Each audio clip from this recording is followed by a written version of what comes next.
Good afternoon, everyone. Once again, I live before you for your online grammar class. So, in previous class, means before 2 days, you have learned the translation of present perfect tense. As you know, nowadays we are learning tense. It means translation of different sentences in different tense. So, in previous class, you have learned about present perfect. So, once summarize your previous class. In present perfect, you have learned how to identify the sentence and what is the structure of present perfect means for affirmative sentence, negative sentences, interrogative sentences, and interrogative plus negative as well. So, in present and perfect tense, you also knew there are two helping verbs play role. That is has and have. And with third person in singular subject, helping verb has is to be satisfied, and with the subject first person means I be, second person you, third person they, and plural. With this subject, helping verb have is to be satisfied. And after that, you have learned translation of Hindi sentences. So, in previous class, you have known about present perfect, and today you have to learn about present perfect continuous, right? So, let's concentrate on your topic.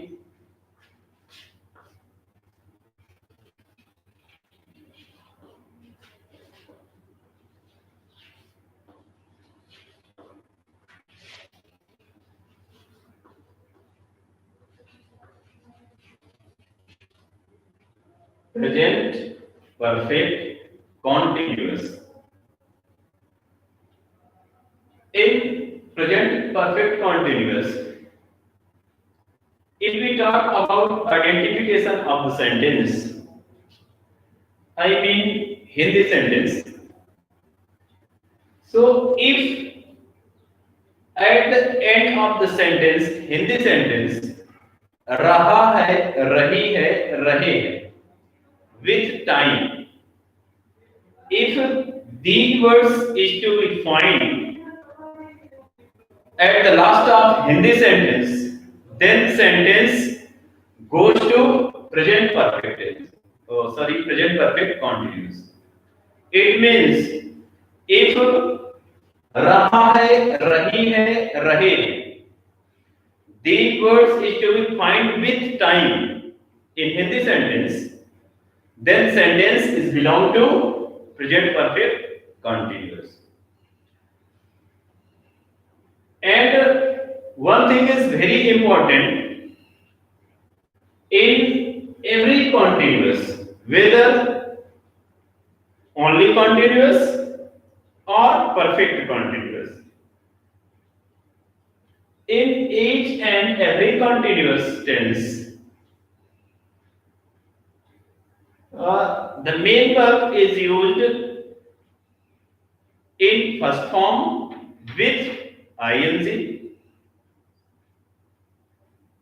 Okay, and if we talk about helping verb, Then in present perfect continuous tense, there are two helping verbs play a role. That is has or had. And these two helping verbs means has or have you have already known in present perfect, right? So let's know first of all identification of the sentence in present perfect continuous tense.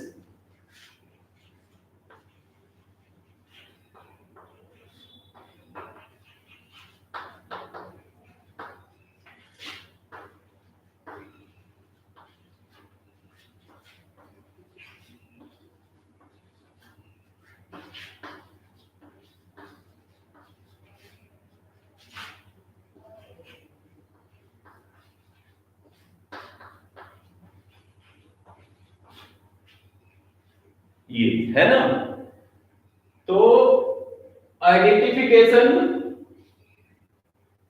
है ना perfect continuous में यदि sentence के and में रहा है रही है रहे विथ टाइम मींस टाइमिंग के साथ यदि ये वर्ड्स सेंटेंस के लास्ट में आ रहे हैं तो इस प्रकार के सेंटेंस किससे रिलेटेड होंगे प्रेजेंट परफेक्ट कॉन्टिन्यूअस से। और जैसा कि अभी हमने डिस्कस किया कि इसमें दो हेल्पिंग वर्ब रोल करती हैं हैज और हैव, जिसको आपने इसके पहले वाले सेंटेंस मींस प्रेजेंट परफेक्ट में ऑलरेडी स्टडी कर लिया है। और यदि इनके वर्ब एग्रीमेंट की बात की जाए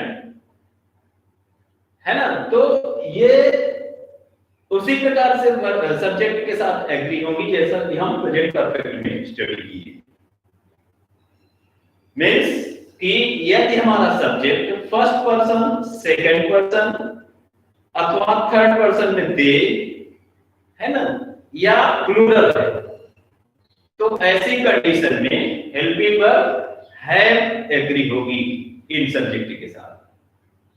आई वी यू दे और प्लूरल है ना, इनके साथ है और थर्ड पर्सन सिंगुलर सब्जेक्ट के साथ हेल्पिंग वर्ब हैड सेटिस्फाई होगी। तो इस प्रकार से चलिए स्ट्रक्चर के बारे में जानते हैं, इसका स्ट्रक्चर क्या होगा। तो सबसे पहले यदि हम अफर्मेटिव सेंटेंस के लिए स्ट्रक्चर की बात करें तो we should know that if the sentence is affirmative then first of all subject will be come, okay, in each and every tense, not any particular but each and every tense. If you try to translate sentence and that sentence is affirmative, then you should know first of all subject will come. Then in present perfect continuous helping verb has or have, then one of the most important word being will become, okay, and then first form of the verb with ing, then object,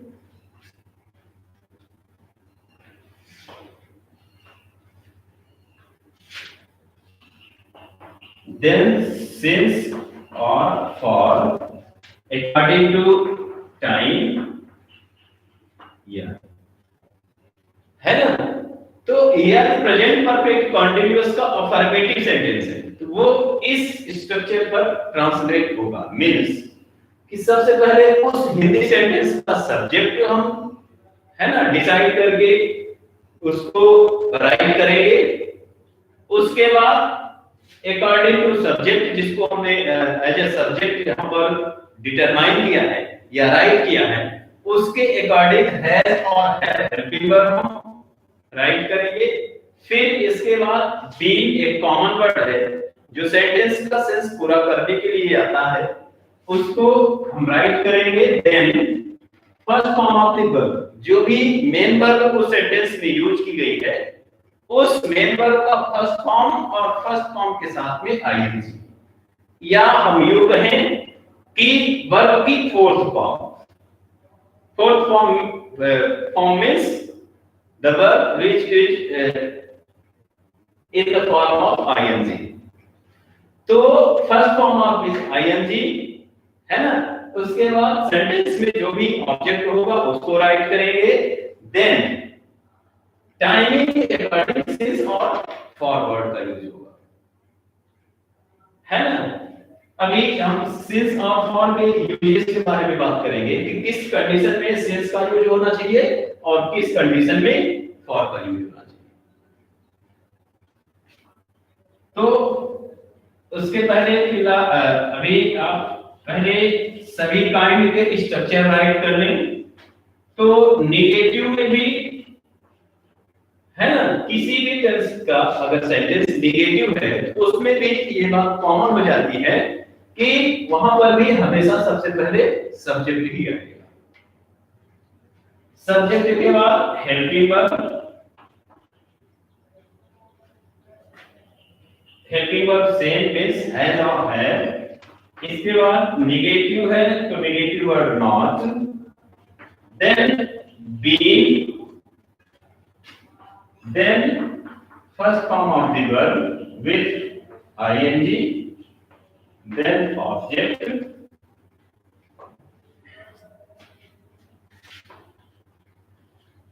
then since for, then time।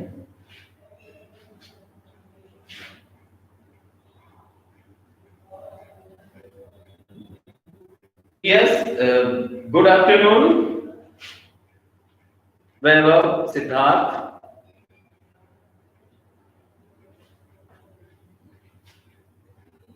Very good. थोड़ा time से जरूर live आया करें और सबको मालूम होना चाहिए कि क्लासेस अब ऐप पर कंटिन्यू की जा रही है। Yes Sachin also.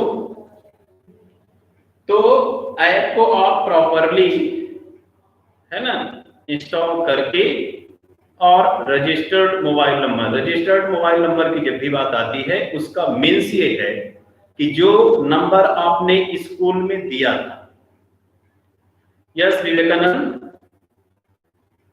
है ना, तो उस रजिस्टर्ड मोबाइल नंबर से आप किसी भी मोबाइल में, जरूरी नहीं है कि उसमें वो सिम इंसर्ट हो, है ना, बस वो नंबर आपको लॉगिन करना है। उसके बाद कंटिन्यू करके ऑनलाइन क्लासेस में जा करके है ना आप प्रॉपरली ऑनलाइन क्लासेस ली।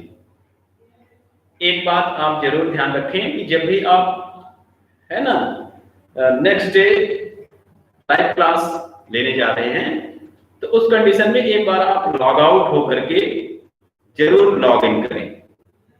इससे है ना आप रिफ्रेश हो जाते हैं। चलिए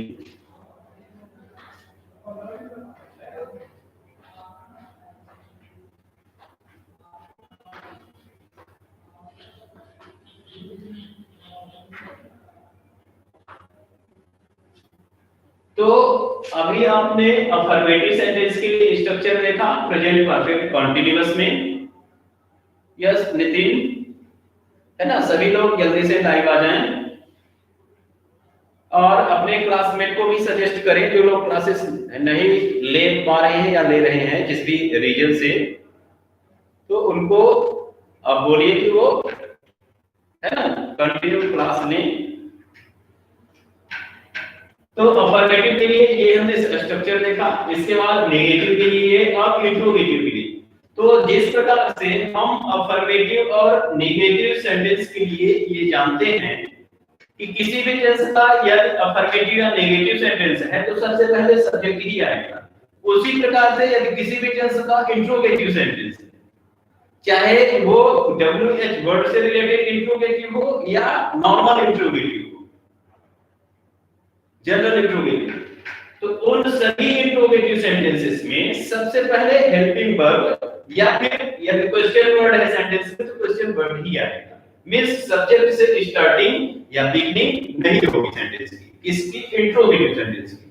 तो इस प्रकार से यह जनरल इंट्रोगेटिव है तो सबसे पहले हेल्पिंग वर्ब, तो क्योंकि हम प्रेजेंट परफेक्ट कॉन्टिन्यूअस स्टडी कर रहे हैं तो इसमें हमें मालूम होना चाहिए हैज और have helping verb role play करती हैं। इसके बाद सब्जेक्ट है ना, फिर बीइंग वर्ब की फर्स्ट फॉर्म के साथ आईएनजी, फिर object,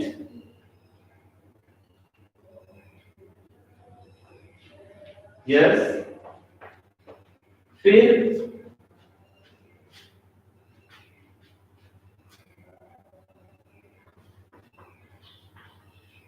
since for plus time plus interrogation mark,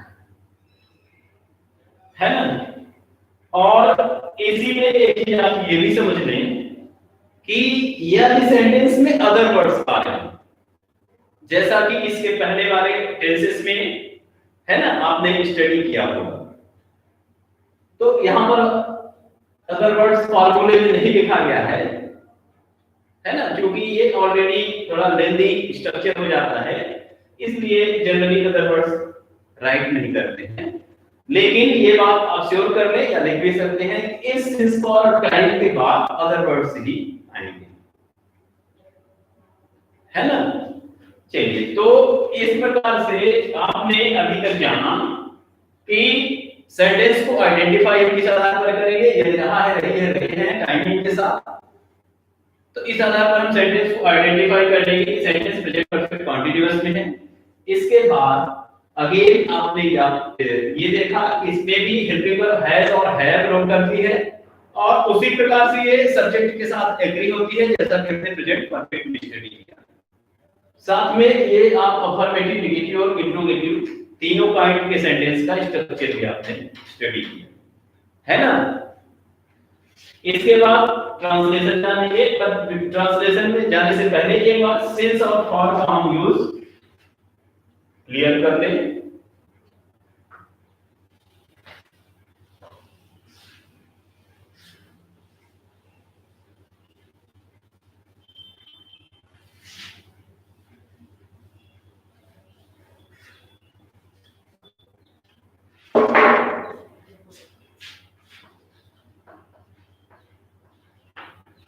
ये है ना, सिंस या यू भी आप देख सकते हैं यूज ऑफ सिंस।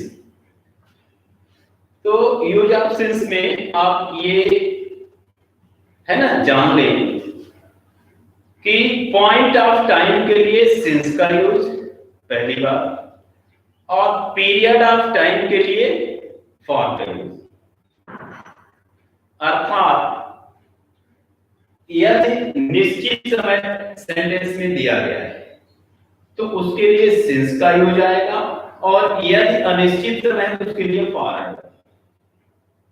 इसके अलावा आप इस तरह से भी समझ लें, है ना, हो सकता है बहुत से लोगों को कंफ्यूजन हो निश्चित और अनिश्चित को लेकर के, तो आप समय से रिलेटेड जो वर्ड्स हैं, है ना, या जो बातें हैं उनको आप क्लियर कर लें। तो सिंस का use morning, evening, afternoon, night, yesterday, tomorrow, childhood means age की ये स्टेज है ना। तो चाइल्डहुड, इसके बाद name of days means Sunday, Monday, Tuesday जितने भी हैं, नेम ऑफ मंथ्स और ओ क्लॉक, है ना। ओ क्लॉक मीन्स 10 ओ क्लॉक, 11 ओ क्लॉक, 12 ओ क्लॉक, इसके साथ भी सिंस का यूज होता है। और यदि ईयर दिया गया 1992 2010, 15, 2020 जो भी हमारे ईयर हैं, तो उसके साथ भी सिंस का यूज आता है ना। और इसी के साथ में एक वर्ड, एक ही ये भी हमने, यदि सेंटेंस में पिछला या गत शब्द आ रहा है, मीन्स ये पिछला या विगत या गत, है ना। तो इसके लिए इंग्लिश में हम कौन सा वर्ड यूज करते हैं, लास्ट या प्रीवियस। ये और इस लास्ट अथवा प्रीवियस के लिए हम सिंस का यूज करते हैं, है ना। Since last night, since last days, या since last month, since previous month, since previous year, इस तरह से।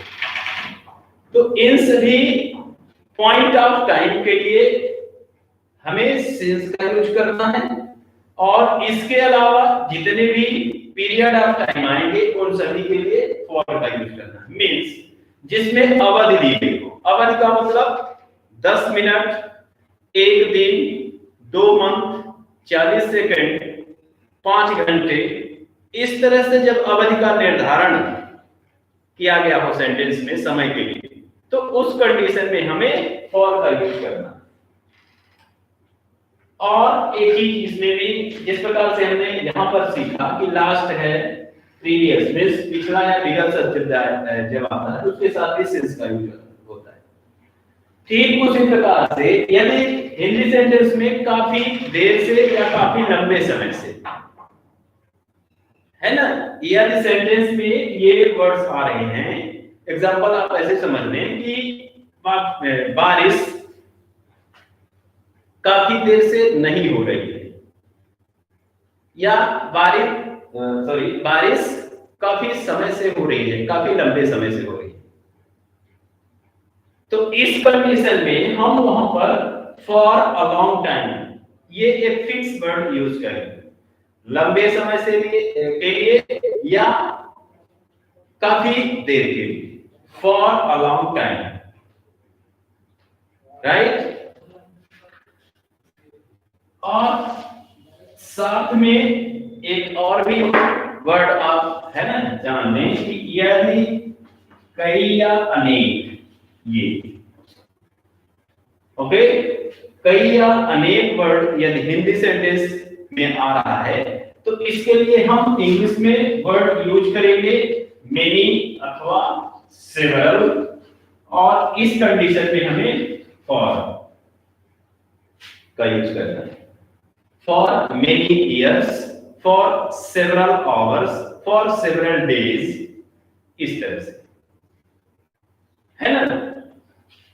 तो ये थी बातें सिंस और फॉर के यूज को लेकर के, है ना।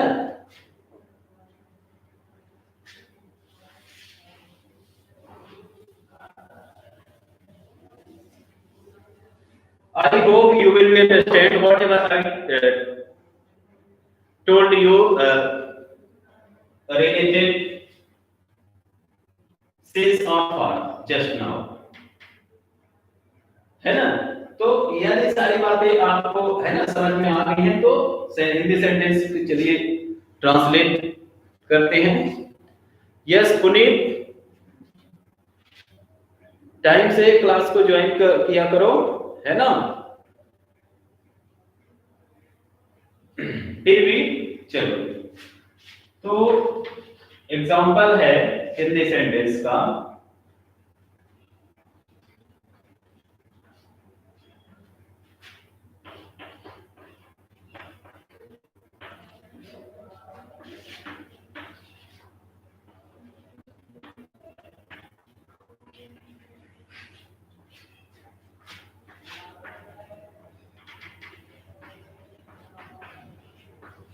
ये वह 10 बजे से अंग्रेजी पढ़ रहा है ना। वह 10 बजे से अंग्रेजी पढ़ रहा है। तो एक सेंटेंस को आप पहले प्रॉपर्ली समझ लें या फिर जो लोग कर पा रहे हों तो आप सॉल्व करके कमेंट करें, बहुत अच्छी बात होगी। पर उससे पहले मैं चाहूंगा कि एक बार आप पूरी प्रोसेस समझ लें, क्योंकि केवल ये अपने कह करके अपने आप को सेटिस्फाई कर लेना कि टेस्ट तो लगभग से बन जाता है ना, और उसी चीज को प्रूफ कर देना अपने लिए भी या दूसरे के लिए भी, ये थोड़ा सा दोनों में है ना, दोनों डिफरेंस बात है। तो अब मेरा कहने का यहाँ पर ये मतलब है और आपको सजेस्ट भी करने का कि सेंटेंस जब आप ट्रांसलेट कर रहे हैं तो किस प्रोसेस से आप गुजरे, किस स्टेप से आप चले तो मिस्टेक नहीं होगा, है ना। देखिए अभी मैं डिस्कस ही कर रहा था कि मिस्टेक जल्दबाजी के कारण Vivekanand Gautam he is reading English since 10 o'clock। यहाँ पर ध्यान देने वाली बात क्या है, क्योंकि हम स्टडी क्या कर रहे हैं, present perfect continuous. This Gupta, he has been reading English since 10 o'clock. Very good. तो देखिए बताने का मतलब यहाँ पर ये है कि आप एक स्टेप के तहत सेंटेंस को ट्रांसलेट करें, मिस्टेक कभी नहीं होगी। स्टेप सबसे पहले हमारा है ना, first of all we have to identify the sentence, कि सेंटेंस किस पर्टिकुलर टेंस का है। सबसे पहले तो ये हम श्योर कर लें। Very good Siddharth, he has been read now करके रीडिंग होगा, ध्यान दो, क्योंकि स्ट्रक्चर में क्या लिखा गया था कि with first form of the verb ing should be come। he has been reading English। Very good Vaibhav. तो वही फिर भी आप स्टेप समझते, तो सबसे पहले हम सेंटेंस को आइडेंटिफाई करें, आइडेंटिफाई करने के बाद हम सेंटेंस का काइंड डिसाइड करें, सेंटेंस किस काइंड का है, मींस अफर्मेटिव है या नेगेटिव है या इंट्रोगेटिव है। इसके बाद जब सब काइंड डिसाइड कर ले तो रिलेटेड टेंस का स्ट्रक्चर रिमाइंड कर लें। स्ट्रक्चर रिमाइंड करने के बाद हम उसमें सब्जेक्ट, ऑब्जेक्ट और मेन वर्ब इन पर भी फोकस कर लें कि पर्टिकुलर उस सेंटेंस में कौन सा सब्जेक्ट है। फिर हेल्पिंग वर्ब के साथ मेन वर्ब भी है ना, ये सॉरी हेल्पिंग वर्ब हम कौन सी आनी चाहिए वो भी हम डिसाइड करेंगे, पर सब्जेक्ट है, मेन वर्ब कौन सी यूज की गई है ये भी हम डिसाइड कर लेंगे, और ऑब्जेक्ट क्या है। ये सारी चीजें हम यदि हम करते चलेंगे तो कभी भी मिस्टेक नहीं होगी। तो यहां पर अगर हम आइडेंटिफिकेशन की बात करें इस सेंटेंस में, है ना, तो क्योंकि हम रहा है, रही है, पा रहे हैं इस टर्निंग के साथ, तो सेंटेंस हमारा परफेक्ट कॉन्टिन्यूअस से रिलेटेड। एक बात।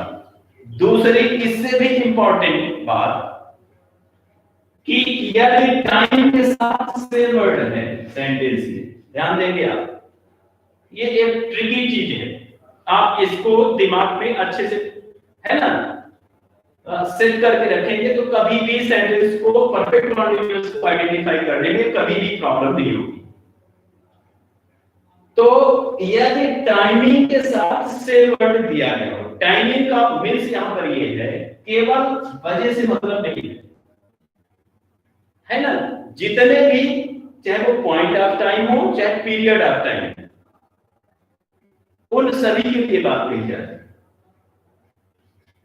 तो यदि इस टाइमिंग के साथ, जैसा कि हमने कहा अभी कि ये केवल वजह से मतलब नहीं है, जैसे यहाँ पर ये सोमवार से, रविवार से, शनिवार से, या जनवरी से, फरवरी से, है ना, सुबह से, रात से, शाम से, 2 घंटे से, 3 दिन से, 4 मिनट से, काफी लंबे समय से, कई दिनों से, पिछले सप्ताह से, तो ये जितने भी पॉइंट ऑफ टाइम आए या पीरियड ऑफ टाइम आए, इन सभी में आपने क्या देखा, इससे वर्ड जरूर आ रहा है। तो इसलिए जब है ना कभी भी हिंदी सेंटेंस में टाइमिंग के साथ से वर्ड दिया गया हो तो वो सेंटेंस डेफिनेटली परफेक्ट कॉन्टिन्यूअस से रिलेटेड होगा। पहले आप ये श्योर कर लें। अब यदि सेंटेंस के लास्ट में है तो प्रेजेंट परफेक्ट कॉन्टिन्यूअस, और यदि थाकेगी है तो पास्ट परफेक्ट कॉन्टिन्यूअस, और यदि गागेगी है तो फ्यूचर परफेक्ट कॉन्टिन्यूअस। क्योंकि कभी कभी सेंटेंस में ये नहीं भी होता है,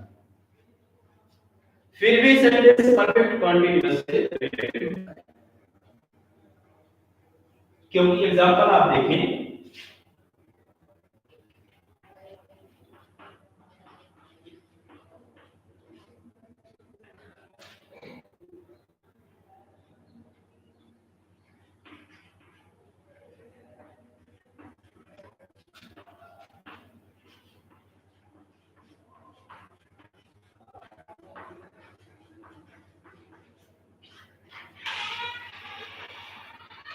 यस, तो यहां पर आप देख पा रहे होंगे कि सेंटेंस में ये वर्ड नहीं आ रहा है। जैसा कि आपने आइडेंटिफिकेशन में यहां पर आपने देखा है ना, कि जनरली इसको आइडेंटिफाई करने के लिए वर्ड्स होते हैं, रहा है, रही है, रहे, राइट। लेकिन यहां पर वो वर्ड्स नहीं आ रहे हैं, पर चूंकि इस टाइमिंग के साथ यहां पर से वर्ड है, और ये से वर्ड ये दर्शाता है कि यहां से है ना कार्य की बिगिनिंग हुई है। क्योंकि प्रेजेंट परफेक्ट कॉन्टिन्यूअस क्या दर्शाता है कि कार्य परफेक्ट में होते हुए भी कंटिन्यू है ना, कार्य कहां से कंटिन्यू हुआ है, क्योंकि कॉन्टिन्यूअस और परफेक्ट कॉन्टिन्यूअस में यही डिफरेंस है। तो इस कंडीशन में है ना, यहां पर टाइमिंग के साथ से वर्ड दिया गया है, तो ये भी सेंटेंस हमारा प्रेजेंट परफेक्ट कॉन्टिन्यूअस में जाएगा। क्यों? क्योंकि यहां पर है तो मींस प्रेजेंट को दर्शाता है, और यदि यहां पर खाते थी होता तो पास्ट में ये चला जाता, और गागे की होता तो फ्यूचर में चला जाता। तो इस प्रकार से इस महत्वपूर्ण वर्ड से को आप बहुत अच्छे से समझ के रखें। लेकिन समझना ये यहां पर बेहद जरूरी हो जाता है कि इस टाइमिंग के साथ में इस से वर्ड को हम समझें, है ना। ऐसा नहीं है कि इस से वर्ड का इस्तेमाल विदाउट टाइम नहीं किया जा सकता, है ना। इसलिए इसमें ध्यान देने की बात यह है कि जब से वर्ड टाइमिंग के साथ होगा तभी सेंटेंस परफेक्ट कॉन्टिन्यूअस में जाएगा। क्योंकि यदि ये कहा जाए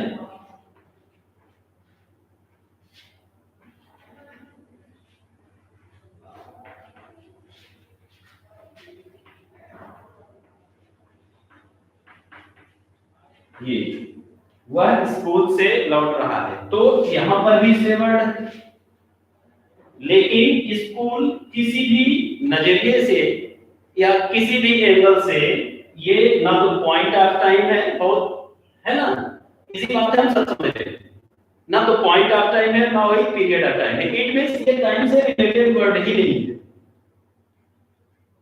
है ना। तो इस कंडीशन में इससे का है ना, इससे के लिए हमें ये नहीं समझना है कि ये सेंटेंस, क्योंकि ये बताया गया था कि जब सेंटेंस में से वर्ड आएगा तो परफेक्ट कॉन्टिन्यूअस में सेंटेंस चला जाता है। समझना यहां पर ये जरूरी है कि जब टाइमिंग के साथ में से वर्ड आएगा उस कंडीशन में परफेक्ट कॉन्टिन्यूअस से सेंटेंस जाता है। अब ये सेंटेंस अपने नॉर्मल केवल कॉन्टिन्यूअस में, तो इसका ट्रांसलेशन केवल कॉन्टिन्यूअस में होगा, है ना। चलिए, टाइम भी हो गया। इन सेंटेंसेस को हम कल ट्रांसलेट करके है ना आपको फिर समझाएंगे, और फिर आगे नेक्स्ट टेंस की ओर बढ़ेंगे। Very good. जिन्होंने भी है ना अपने से ट्रांसलेशन किया है या ट्रांसलेशन करने का प्रयास भी किया है ना, वो सभी लोग है ना, वेरी गुड के पात्र हैं। तो Sachin my friend has been sick since last month, very good. My friend has been ill for last month, Vishal Roy. आपने सिंस फॉर का गलत यूज किया है, बाकी सही है। फिर भी है ना, जिन्होंने भी प्रयास किया सभी सभी को वेरी गुड। तो that's all for today. Tomorrow I will meet at the same time. Okay, thanks to all.